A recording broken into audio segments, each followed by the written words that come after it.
Hello mga boss. So dito tayo ngayon sa SMBF. Meron kaming nilalagyan ng customer dito. K36 na QCY, yung 4K resolution na dashcam, man. Toyota na Avanza, yung all new. So ito yung specs niya. Ayan. Sa likod yung 1080. Tapos 4K sa harapan. Sa front lens, saka rear lens. Ayan. Tapos ito naman yung mga details na. Then may kuha na rin to, Wi-Fi, so ma-access nyo siya sa mga cellphone. Ito, i-scan nyo lang yung QR code na yan, tapos lalabas na yung apps nyan. Then kukonect nyo lang siya dun sa cellphone. Tapos makikita nyo na yung mga recording saka habang nagbi-video. Yan, si Boss One. So ito nga pala yung unit.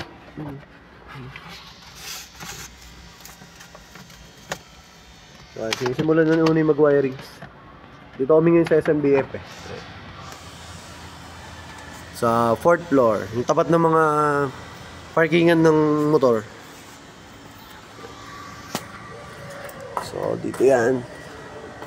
Yan yung mga gamit. So dito sa Toyota Avanza, yan.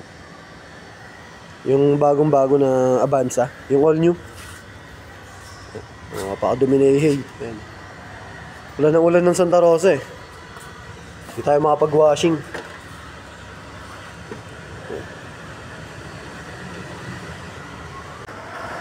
So yung pag-wirings nga pala namin dito, plug and play lang siya.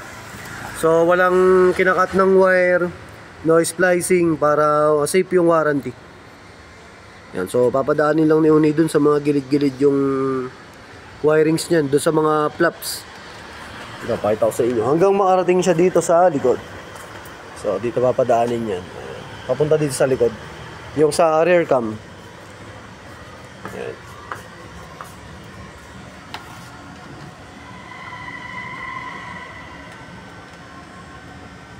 So ganyan lang yan eh. Nandito siya sa loob. Ayun. Sa pinakapagitan na ito. Ayun.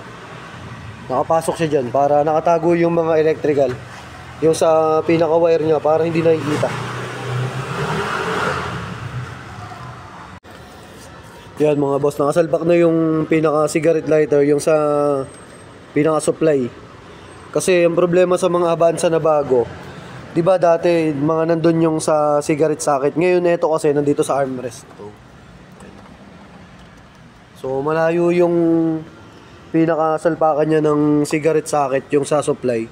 Kaya kailangan talaga mahanapan nyo ng pagdadaanan yung wire para umabot doon. Kasi limited lang yung yung cord nung sa supply niya.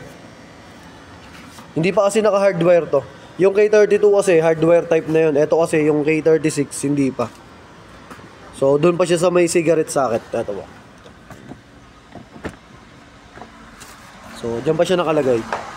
Yan. Pero okay naman na napaabot na yun yung supply doon sa may cigarette socket. So all goods na yun. Yan mga boss.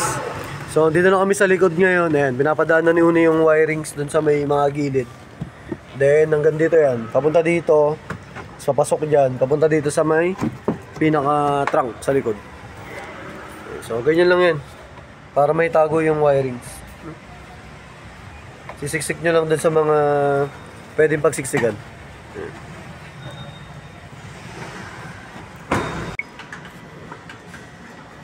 Yan. Pakita natin. So ayan yung wirings mga boss. So kung saan dumaan yung original na wirings, dun din namin pinapadaan. Para hindi makalat yung wirings. Ayan.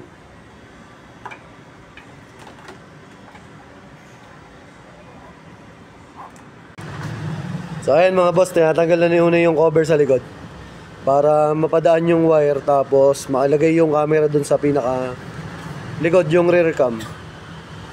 Medyo mahirap nga lang tanggalin kasi matigas pa yung clip niyan. Sige, hila.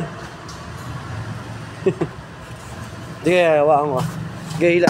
Yan. Yun. Yan. Yan. Pag ganito kasi mga bago, sobrang tigas ng mga clip niyan. Ayan, tingnan. Lumalagotok pa pag tinatanggal. Ayan. Tignan nyo yung mga clip. Ayun, no? Matitigas yung mga clip niyan eh. Kaya mahirap siyang tanggalin.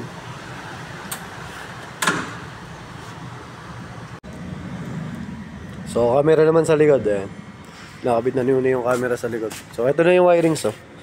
Sasalpak na lang yan. Tapos, testingan. Ayan. Pag naikabit tong camera sa likod.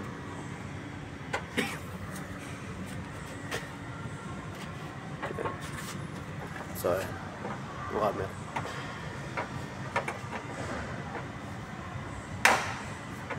Avanza.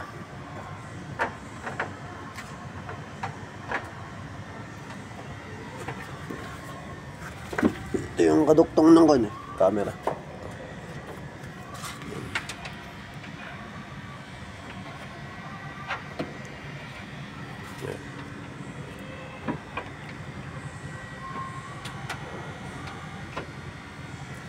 Duduktong na lang to dyan eh. Tapos finished product na yan, sinop na lang ng wirings. Maglalagay na lang ng cable tie. Tapos testingin natin yung sa mamaya, sa mismong unit. Ayan, nakasinop na yung wirings mga boss. Ayan. Naka-cable tie yan para hindi kumalas. Okay, balik mo na yung cover.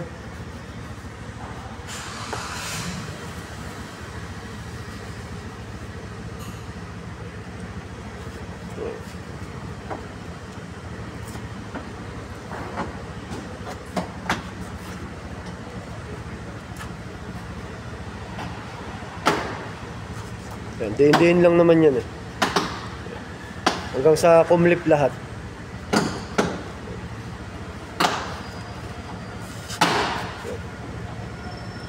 Okay, all goods.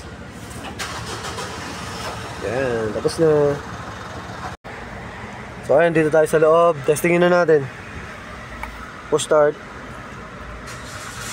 Ayan.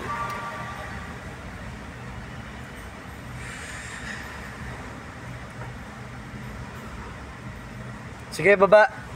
Ayun si Uno yun. Baba mo pa konti. Ops, okay na yan. Ayan, yung sa likod. Ayan. Okay, okay na. Fix mo na yan.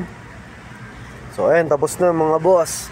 Tapos, ito, pwede nyo i-connect sa cellphone. So, pa-connect na lang natin mamaya kila ma'am. May wifi naman to eh. Ayan. So, ayan yung details niya. Ayan, so all goods na to mga boss. Ayan. Finished product na. Yun. So, thank you kila ma'am. Testingin na lang namin yung apps mamaya. Pag bumalik sila, kasi pumasok muna sila sa mall. Then, para maituro ko sa kanila yung pag-connect nito sa cellphone. Para ma-view nila yung recording sa cellphone. Kasi meron yan eh, ayun, yung sa pinaka QR code. So, dyan yung makikita yung apps. I-download nyo lang. So, sa mga gusto mag-avail, available yun sa JLJ Car Accessories, Motomac Works. Saka yung sa vlog natin, yung JLJ Car Moto Vlog. So, ingat-ingat. Ayan, hintayin lang namin sila ma'am. I-testing namin yung sa neto, sa may application para may connect namin yung cellphone. So, thank you. Maraming salamat. Ride safe, ingat. God bless. Update pala tayo. Ayan. So, nakakonect na dito sa cellphone ni ma'am. Ayan. So, ayan, no? So, eto na siya. Tignan nyo, napakalinaw niyan. 4K resolution na yan. So, thank you kay ma'am. Ayan, i-connect na namin yung cellphone niya dun sa may dashcam. Ayan, thank you.